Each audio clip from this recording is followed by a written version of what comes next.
Hello दोस्तों, राधे राधे, प्रणाम, जय श्री राम। मैं प्रियंका पांडे आप लोग के बीच बहुत ही प्यारा सा देवी बजरा गीत लेकर आई हूँ। आप लोग सुनिए और कमेंट्स में बताइए ये गीत आप लोग को कैसा लगा।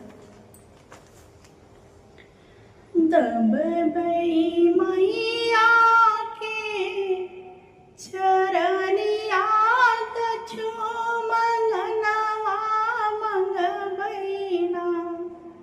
दब भई मैया के चरनिया कुछु मंगनवा मंगबैना। ना मंगबै सोना चांदी, ना मंगबै गहनवा, कछु मंगनवा मंगबैना। कुछु मंगनवा मंगबैना। मंगबै मांगी भर सिंदूरवा, कुछु मंगनवा मंगबैना।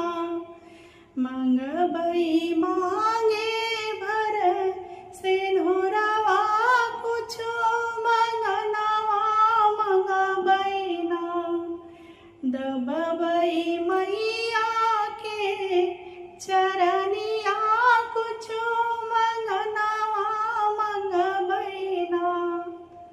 ना मंगबै सोना चांदी, ना मंगबै गहनवा, कछु मंगनवा मंगबैना। कछु मंगनवा मंगबैना। मंगबै गोदी के ललनवा, कछु मंगनवा मंगबैना। मंगबै गोदी के ललनवा, कछु मंगनवा मंगबैना। दबबै मैया के चरनिया कछु मंगनवा मंगबैना। ना